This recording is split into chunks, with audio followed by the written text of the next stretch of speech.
So today's Rogue Archaeology lesson is going to deal with boarding schools and its impact on archaeology. Now you may ask, what does it have to do with archaeology? And I'll just say exactly, what does it have to do with it? And the lack thereof is my point.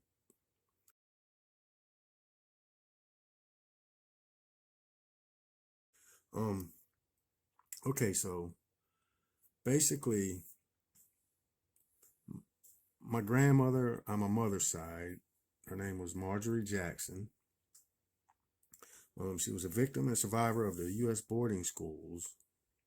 She was a product of that forced assimilation. Now, my family goes back to my third great grandmother attending this very same boarding school. So boarding schools have been a part of my family since pretty much their inception.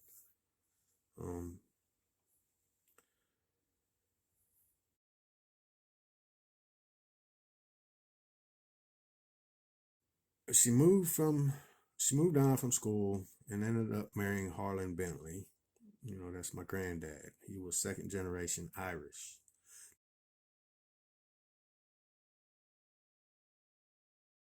They raised 4 kids, that being Muggs, my Uncle Gary, Bub, my Uncle Harland, Fudge, my Aunt Caroline, and Jen, my mother, Virginia.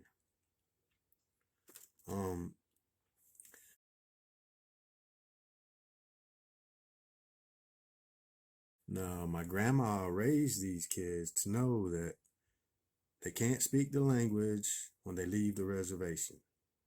She also instilled in them that when leaving the res to tell people that they were Italian.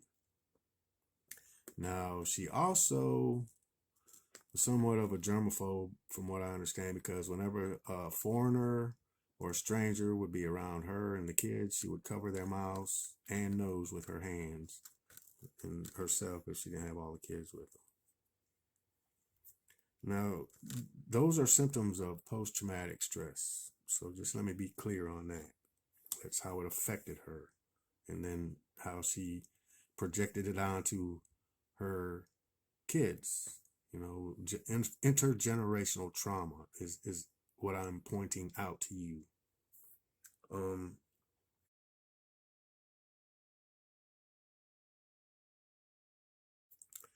Now,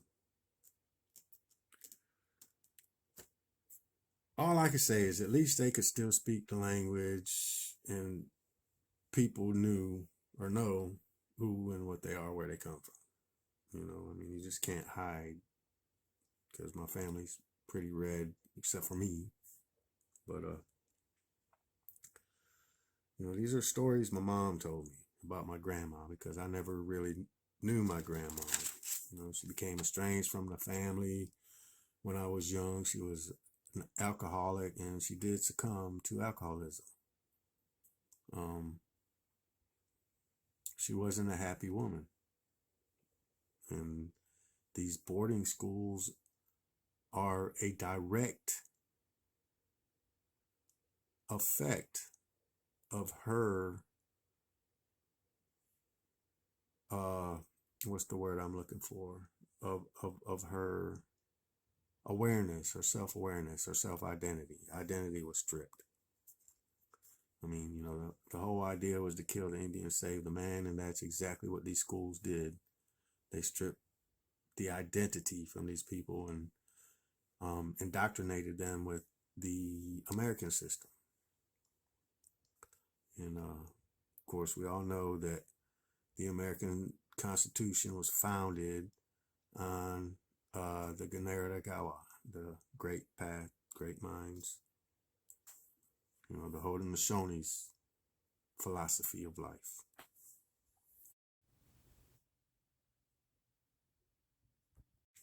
That was all stripped away. Now, let me bring this back to what I'm talking about, this impact on archaeology. Now, as I said, kill the Indian, save the man, just strip them of their culture, and their beliefs, and their language. Okay, now this resulted in the culturally passed down traditional teachings no longer being taught. So this forced assimilation pretty much took away all the indigenous people's cultural attachments, past and present. You know, they weren't allowed to sing, weren't allowed to dance, weren't allowed to speak the language or teach each other's histories.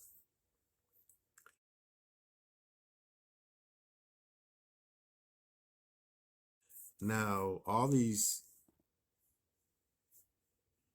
boarding schools that stripped all that identity away, you know, there was a lot of death involved. I mean, right now, I think it's 6,000 mass graves in these boarding schools they have recently discovered and brought to light. So, I mean, that's a whole nother level. It's genocide.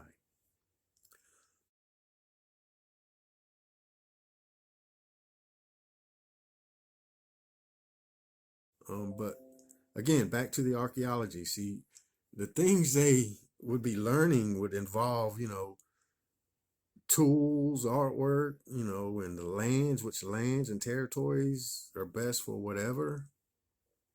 You know, they couldn't pass that on because they weren't taught that.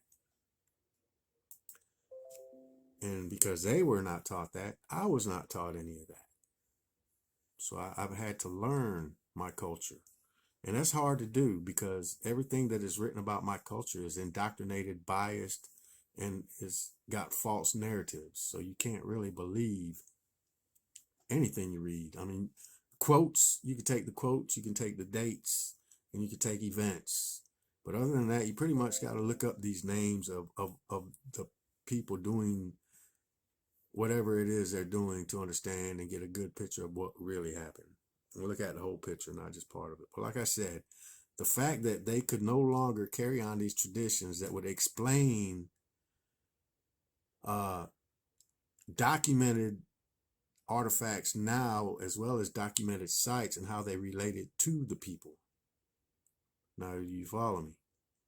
They couldn't pass that on. That was taken, that was stripped. So as an archaeologist and a historian that's looking for this,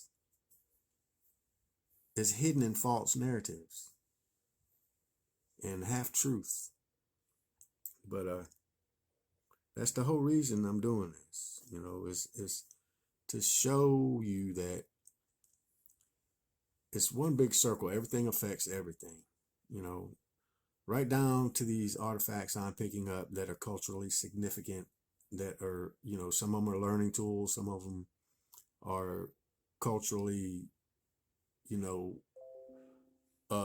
significant, and especially when land is concerned, because land, they taught medicines and astrology and places to be and place. I mean, it's just, I don't know how much more I can explain this forced assimilation and this indoctrination better than that, you know. Now, to compare it to my recent conquest videos, 1539 conquest videos.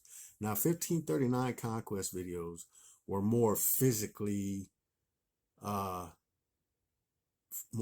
physically, what's the word I'm looking for? Visible as far as what it did to the culture, because the 1539 conquest, he came in here, destroyed all what you would consider religious objects, sacred sites. The people who carried on those traditions were slaughtered intentionally, and this is historically, you know, accounted for by people who were there. But it's never addressed as what it really was, and it was to disrupt and destroy the leading factions that were controlling what was going in and coming out of this continent, and who could do what and where.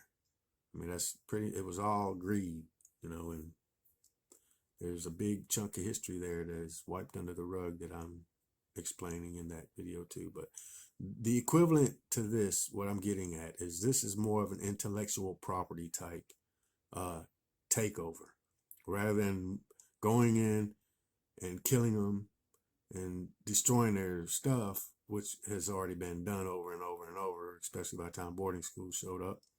But you know, making them forget who they are, where they come from, and what traditions they pass along, and the intellectual property aspects of warfare. I mean, they just straight up attack the culture from an intellectual standpoint.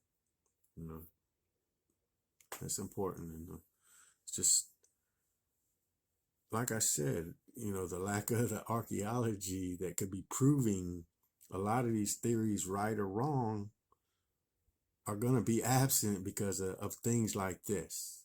This was a direct assault on the indigenous population through forced assimilation.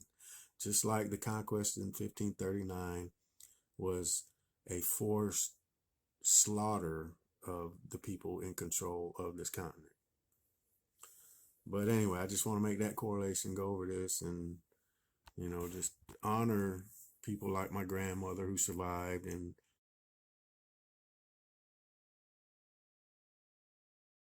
my third great grandmother, I think her name was Dowdy, Gladys Dowdy, I think.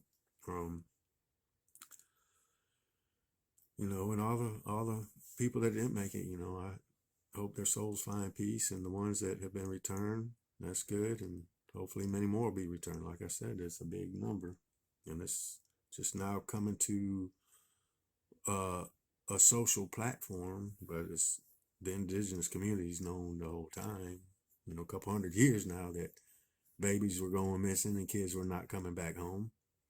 But I digress. That I showed you the correlation and what happens to a culture that just mysteriously vanishes, and how if you dig deep enough, you'll find them later.